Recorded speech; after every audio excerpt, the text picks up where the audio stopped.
Our first item on the agenda is the sign ordinance discussion. Jack, it's all yours. Thank you, Mr. Mayor. I prepared a memorandum for y'all. It's much longer than I wanted it to be, but it kind of is necessary. One of the things I'll highlight to you, when I got here in 2007, this ordinance was 37 pages long. And it was a bear to, so one of the first things we did when I got here was to bring it to the Planning Commission to go over to try and reduce it. We could only get them to go down to 18 pages, so we're still there. I'm gonna go from a 30,000 foot view with a few drops to like street level, and then we'll come back up. So I'm going to not go through the ordinance that is laid out in the memo, but I want to go through, and we've got a slideshow for you to cover some of the points. Sign ordinances have been around for going on 60 years, 57 years. In Smithfield, the first one was in 68. We've had several amendments and changes throughout the years. We did a wholesale change in 2008 and 2011. In 2013, it changed as well when we put it into the new formatting system that you see today. All of this is where we brought it down from 37 to 14 pages. I thought it was 18. I had 18 in my mind. I'm sorry. We eliminated the entire regulatory system that was here. It had like 9 different layers of, so we reduced it to permanent signs and temporary signs. Permanent signs are kind of obvious. They are the ones that are intended to last forever, or longer than temporary anyway. Those have several different styles. So you got ground signs, sometimes also called monument signs. You may have heard of them called that. Pole signs, which are usually the real tall ones, although you can have ground signs that are pretty tall. Wall signs, self-explaining. Projecting signs and roof signs. Projecting signs was a very specific definition that we couldn't get rid of from the previous iteration, and it is a sign that is a wall sign that projects more than 30 degrees from the parallel face of the facade. I don't know why it was so important to keep, but we kept it.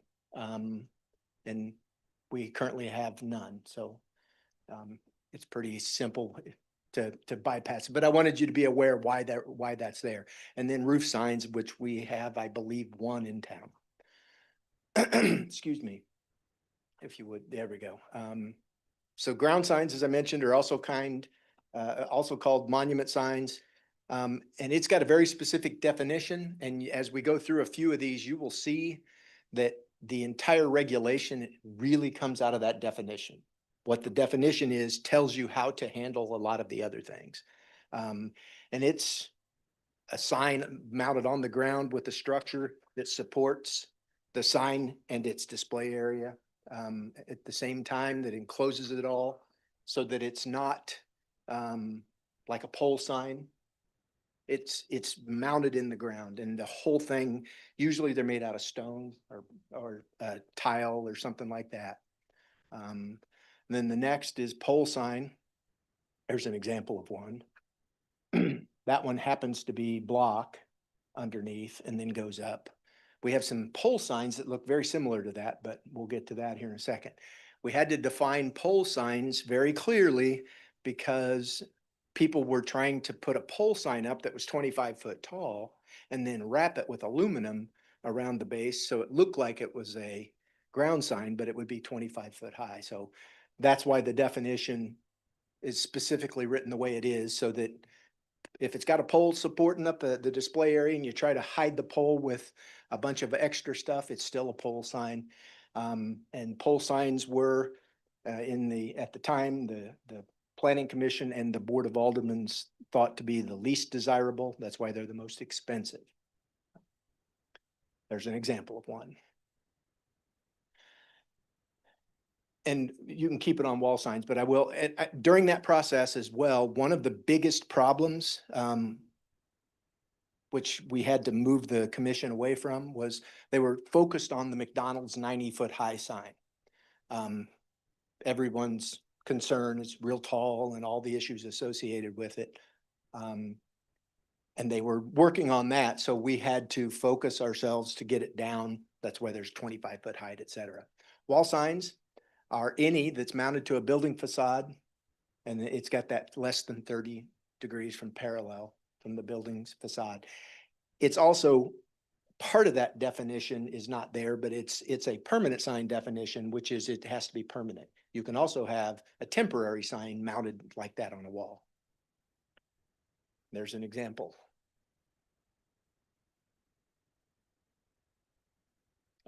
Projecting signs, it's the one that's more than 30 degrees off.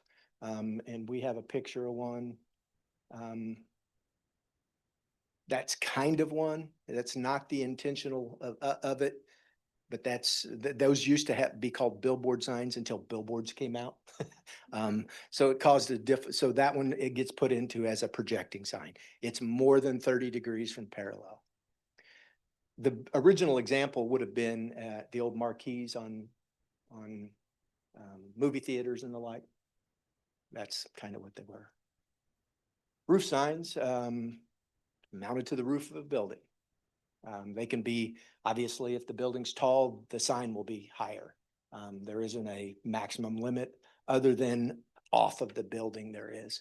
And it's a building sign. It's a sign on top of a building. And as far as I know, we have the one right across the street or cattywampus to us here. The more difficult and more controversial part of our sign ordinance is the temporary sign. And it's 9 non-permanent materials. They're flexible, like vinyl or cardboard, coroplast, that kind of thing. Not intended to last forever. And they are limited to 1 temporary sign per business or lot. And that seems odd to describe it that way, but you could have a strip mall that's on 1 lot with 4 businesses in it, and each business there would get 1 temporary sign. There's an example on 169. That one has another issue I could talk about, but we'll do that later. That sign's been subsequently been moved, I believe. We also have snipe signs. Political signs are usually snipes. They're the little metal brackets put down in the ground. They're 18 by 24. Garage sale signs sometimes are, 12 by 18 or smaller. And that's a snipe sign. Then we have fin signs. Some people call them flag signs. The wind was blowing so hard on that day that you couldn't keep the sign in. I took 6 pictures of that one and that was the closest to I could get because they flutter in the wind a lot. And that's the ones that are tall, skinny, that say clearance or, coffee or various and sundry different things. And that's also a temporary sign. And then that's a picture is to describe a couple of things. So you've got a temporary real estate sign, the low little one that's got blocks holding down the base, and it's next to a subdivision sign. I put those in there for one primary reason, and that is in that picture, neither of those subdivision signs and real estate signs require a permit. No permit required. Next one, Linda, if you would. And there are one of the biggest controversial things that we have are directional signs, especially in the temporary level. They are intended to be pointing a direction. Here's, entrance, exit, that kind of thing. Parking. Those are generally the kind that they're intended to be. There are also signs that are technically giving you a direction, but they are outside the scope of a directional sign. Also, the reason directional signs are exempt as well, just like the other ones. You don't have to pay a permit. You can put them up. Impermissible ones, not in Smithville, but signs pointing to various businesses inside a location. Anything that is pointing you to a business or a sign that says it's got a Budweiser beer on it that pointing that way, anything like that, they are advertising signs and they'd require a permit. If it's purely directional, no permit needed. Another definitional scenario. Think that's it, maybe? Yeah. So what we're dealing with is a lot of definitions. It is by far the hardest ordinance for us to enforce. And it's even harder for us to explain to the general public because one thing about this ordinance, everybody goes and reads it. That's good. But once they find the part they're looking for, sometimes there's other definitions that change some of that. So the good thing for us as a city is Brandy has been doing our permit issuance. And she knows the ordinance and she has it sitting right next to her desk. And anytime anybody has a question, she pulls it out, gives them a copy if they want it. So it's got, as with any sign ordinance in the country, it's got its problems. End of the day, I was asked to make a presentation on what our sign ordinance, the scope of it is. I'll leave it for questions. If there's any direction as to changes that you all may want us to look at, I would simply ask that we wait until the new legal counsel is appointed, because it will require legal counsel's direct input. Any questions? So just wait until, I mean, I'd like to make one change, but if you want us to wait till legal, then that's fine. No, well, I'm saying we can't do anything. Right, that's what I mean. Until Okay. legal's reviewed it. But if you've got, we can start the base work if there's something you want Okay. us to consider. Well, for me, what I would like to see is on the temporary sign thing, is that I don't think that a business should have to take down their temporary sign for a nonprofit or someone have an event to put up theirs. And I don't that's- think we should be allowed 10 events to be on a corner, but I'm just saying, I think that a business shouldn't have to be penalized to take down theirs that they've paid the permit fee for someone to put it up for a week or two to advertise their event around around our town. I think the other one Matt's run into a lot is the city lot at 169 in Maine. The farmer's market sign is up, therefore the other Mhm. events can't put stuff up, so maybe we look at during event season, how we figure that out to share that space. I mean, Or you leave in the that might park. be enough to- Yeah. To look at, an adjustment, as it relates to the one sign on a lot. Mhm. We already exempt a lot of the nonprofit agencies through a process where they have to come and get designated as such for purposes of the sign ordinance here. And once they're designated, they don't have to pay the permit fees. They have to follow all the other rules.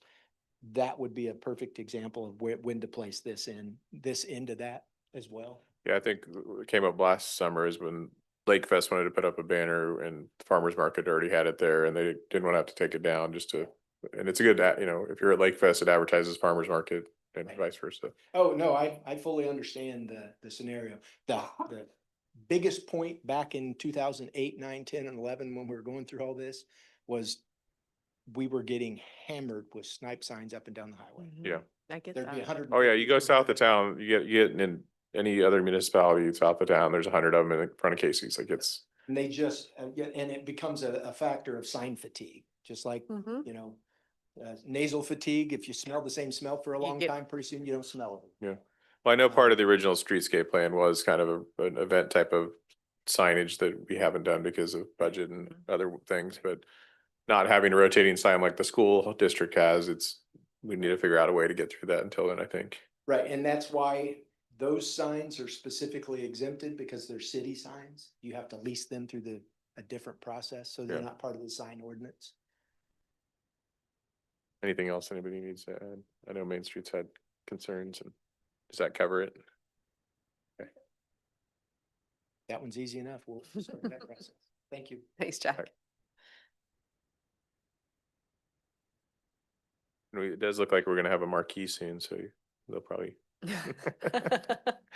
have that 30-degree thing. All right, Jack, the next one's yours too, right? To kick off? All right, Jack show. it's Jack's work session. So actually, it's not mine. Yeah. It's Julie's. Julie Cruz with Snyder and Associates will be making a presentation. We have the overlay district process that's been going on since August of 24. Public input, all those things. Julie's been leading the charge. She's been taking in all the public information via meetings, online, et cetera, culling it down, giving it to the planning commission to, here's what we're seeing, what do you, and then the planning commission being the steering committee, let's go this way, let's go that way. And they made a recommendation at their last meeting. Before we take it up for a board to vote, we wanted to make that presentation because I know Melissa knows what's going on because she's been there the whole time and seen it and went through all this stuff regularly. But I think it's important to understand how in-depth the process was and what it covers. And Julie Cruz will be presenting that. And just a little more history. This came out of strategic planning, comp planning of not wanting the south end to turn into storage units or Yeah, any, I mean, yes. it's not a developer driven thing. It's a citizen driven thing of we want to define what's allowed. And we've met with EDC and P and Z for at the beginning. Yes, and that was the combination aspect of it. When it was going through the comprehensive plan process, it was highlighted, this needs to be an employment district. So we want to focus it on employment and then housing that can support that. Thanks, Jack. Julie. Good evening, Julie with Snyder and Associates, and we also have Sean Duke here with Snyder and Associates as well. He's probably a familiar face to you. You can go to the first slide if you want. Really, we can probably flip through the first two slides quickly because you kind of just summarized what I was going to just refresh everybody's memory. You had a pretty extensive you have a really nice comprehensive plan. It had extensive public engagement throughout that process. This overlay district was one of the higher priorities that was identified within your comprehensive plan. Again, this is on the west side of 169, the south end of town, close to the city limits. There is no, I believe there's no structures on it today. There's water tower. There's some residential stuff to the development, existing single family development to the north. But that's just kind of some context. Really, the comprehensive plan did specifically want this to be a multifamily commercial mixed use district, and attract housing types and businesses that you don't already see, whether those are tech, educational, research, mixed use buildings with, you know, your residential over retail or multifamily. And so the comprehensive plan really identified doing that as an overlay. You can go to the next one. You can keep going. Yeah, I just kind of flip through those. You can keep going. Sorry. Yeah. So an overlay is really it's a zoning district. It's an additional regulatory step, if you will. So you'll have your base zoning district, which will be your R1s, 2, 3, 4, and a couple of the B districts as options for your base district. So those standards will still apply at a minimum, whatever setbacks, uses are allowed, things like that. Those will still exist and be permitted within the district. Excuse me. With the overlay, what the overlay does is it really puts I don't want to say extra regulations on it because it makes it sound cumbersome then, but what it really is doing is kind of setting the stage and the vision for what you want to happen there, or to guide those decisions and those developers to develop in that manner. So you'll see things more, you might see some more restrictive setbacks or building heights, but you'll also see you can see, and you will see a little bit in your ordinance, building design, right? Some regulations, like as far as how much transparency in windows you might need, or how many, where your parking can occur. Sometimes there's some building material regulations that can be in there as well. So really it just kind of helps you get to the level of development and consideration you want to have. So you have in your zoning ordinance today, you already have a concept plan process where people have to come in. That will still apply to anything that occurs in this area, as well as this does not change any of those subdivision regulations. So any subplatting of land, those still will all comply with any existing subdivisions. You can go to the next slide. I just kind of explain this map is, I don't know what it will look like on your zoning map, how you will make it look, but this is an example of a zoning map. You know, there's the base district is your yellows, your purples, your reds, your commercial, residential, business, and then you have those dotted line, those dashed lines. So it'll be some type of additional marking on your zoning map so people will know that it does exist. You can go ahead. So we did start public engagement back in August of 2024. And one of the things I talked about with Jack and city staff, and at that first initial engagement touch point, was the difference between existing standard and form-based standards for zoning. So your standard zoning is what you see mostly in Smithville today. You have your setbacks, you have your parking requirements, you have your landscaping requirements. It really prioritizes the use type. It separates use. With form-based, you really kind of consider use separately or secondary. You look at street, the way the buildings sit in relation to the street. You look at kind of how that form makes the place look and feel. One of the I guess visions or expectations in the comprehensive plan was this is a walkable area, and we heard that in our engagement sessions as well. So this form-based helps you do that. You can go to the next one. This is an example of, you know, from yours, like I said, a standard or standard zoning, basic Euclidean zoning. It's just, it controls your density, your bulk regulations, and it's reactive. The next one was the example in the right corner, upper right. That's a type of development you might you might get, depending on what your form-based zoning regulations dictate. That would you can see it allows buildings built up to the street, closer together, maybe some commercial close to residential. You can go on. You can skip this one. So again, August 2024, our first initial public engagement was online. We had the Planning and Zoning Commission and the Economic Development Committee. And so we had a website, we had some kind of live polling in that meeting that they could say their preferences on.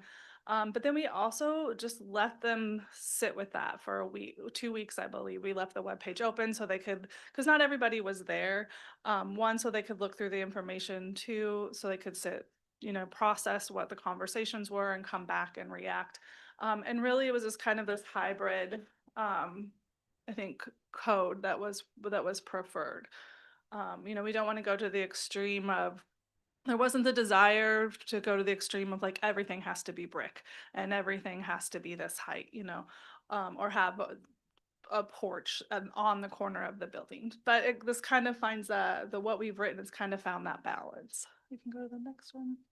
So this is an example of one of those, a few of those engagement processes. So the left is kind of, they look like little Post-it notes. So somebody could go in, leave their comment, and then you could like thumbs up or thumbs down if you agreed with it. And then those were some of the quick poll questions that they had that they could answer during the meeting as well. You want to go on? We asked questions, you know, what do you foresee, or what's the desired residential uses look like? Obviously, there is some single family residential existing on the north of this site, so we're not going to want to put commercial or apartments right in their backyards. So that was in conversations. Excuse me, I have a cold. And then what types, you know, do you really want it only to be single family? Are you interested in some multifamily, whether that's duplex, triplex, or a large apartment complex? So those are the types of questions we discussed when it came to residential uses. We can go on. So some conversation about what that looks like. Do you know, your standard upper left is your standard single family subdivision that you can find that street and lot layout in any community you visit. If you go to the two on the right, you kind of have some standards that are written that allow a little unique design, a little more unique design. You have some alleys with some rear yard access with houses built really close to the street in the upper right one. On the lower right one, it's a pocket neighborhood, which we did include some language in the overlay to create that type of a development as an option if a developer were interested. And then the bottom left was a mixed use type of building. You can go on. Some examples, we talked about mixed use. What's that look like? What's a reasonable expectation for building height? How many stories? You know, what's important, vertical, density, things along those lines. So there was some, you can go on. There were some questions and some kind of visual examples of what those look like. Obviously the one on the left is extremely dense, extremely intense, but it was, again, we want to give the examples for purposes of discussion. The one in the middle bottom, I would say, is more possible with the zoning overlay code as it's written. You can go on. So in February of 2025, the website was open to the public. So we provided a summary of the engagement that had already taken place. They could still read those comments and see some of those additional, initial outcomes. We also presented kind of 3 or 4 options of these circle kind of bubble things. So our scope did not include looking at any type of siding or of development or how things might sit or be specific, but this is just kind of a general where things could go. What do people prefer? So like the yellow is low density single family, the red would be commercial, and the green would be open space, because the site does have a really nice natural feature through it. You can go on. You can skip this one. So really, I think, so from that, sorry, we kind of took all of that into context and reviewed it all and spoke with Jack and staff, and we drafted a code. So at the August 12th, 2026 meeting, we came to the commission and we presented the first draft. This is kind of the visual area that was, I guess that you could say, if there was a preferred visualization of a site, this would be the most similar. I think it was really important to the people that did comment and participate in the public engagement to maintain that green space. And that was also a priority in your engagement and your comprehensive plan for this overlay district, was to tie into the trails and to preserve open space when possible. You can go on. You can skip this one. So again, the way it's drafted for single family residential, it allows you to have and build those standard single family residential developments like you see them today. And then it also does have some more specific criteria to allow that creativity design, an alternative housing option that you maybe don't see today in Smithville, like in the 2 top photos. The top right one would be like if you lived ground floor in the commercial area or maybe above a business. The top left would be an example of that pocket neighborhood. Bottom left, if you allow ADUs in your zoning or more than one single family unit on your on a lot, and then your single family developments. So again, that was just some examples that could happen if a developer were interested and wanted to go this route with developing of residential. You can go on. Again, this is kind of what could happen. These are obviously generalizations, but what you might see with the commercial development. You could see it as intense as that bottom left one, or you might see it less intense like those 2 on the right. It really kind of depends on parking needs. I would say that, I would say one thing this code also does besides the uses is besides like the site regulations like setbacks and parking, it touches on excuse me. I'm really sorry. It touches on, uses. It changes some. So there are some new uses that you don't have in Smithville today, then we provided definitions for. And then it's also included and excluded some of your existing uses that you allow in town, other places in town, and already have defined. One thing is to point out is this really, it doesn't allow and it really discourages your pad sites, your one commercial lot, one building, things like that. Like we're not going to see a Walmart in this area, most likely. That's not really the purpose or the intent. Also, it excludes drive-throughs. So restaurants, bars, lounges, all of that is allowed, but it does exclude a drive-through. Again, it's really to promote pedestrian first, walkability, to attract that livable work, live, play, if you will, type of neighborhood.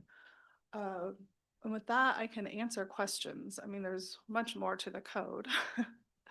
But that's just really kind of, and maybe that's more than you wanted to hear, but it's kind of how we got from August of 2024 to today in the code that we've drafted. I don't have questions, but I love it. There's a lot of work you did. Yeah, I think with one of the slides, we skipped over it just because I didn't want to dwell too much. If you live here, you know what exists. With the proximity to the airport, and all of the things that the metro and just develop the way it develops in general, I think that this is a great location to develop this way. Yes. And to bring new housing and more people into Smithville. Thank you. If there are no questions or comments other than what have been presented, we will be presenting the ordinance Perfect. at the next meeting in November 4th. If you guys think of something later, email Jack and we need to have another work session or another work session. Mayor, if I could, I want to thank Jack and Will for their efforts in this process. Alderman Kabilski said that the consultants have done a lot of work. They have, our staff has, but the community has. And it started with the strategic planning process when we started to have a vision of what we wanted to look at. And then that was really outlined in the comprehensive plan. And this puts into, makes real our comprehensive plan. And so it's exciting to be able to see that we have those options and opportunities to help guide that and inform development as it may occur. I liked how interactive all of their stuff, like, it was great. Yeah, very good. Jack, you got ADUs, you got South Overlay. What's left on your checklist? Yeah, down to that many? Okay. Couple. Yeah. All right. Anything else? I'll entertain a motion to adjourn. I make a motion to adjourn. Thank you. To have a second. Meryl, second. All in favor of adjourning, say aye. Aye. All opposed, say no. Stand adjourned until 7 o'clock.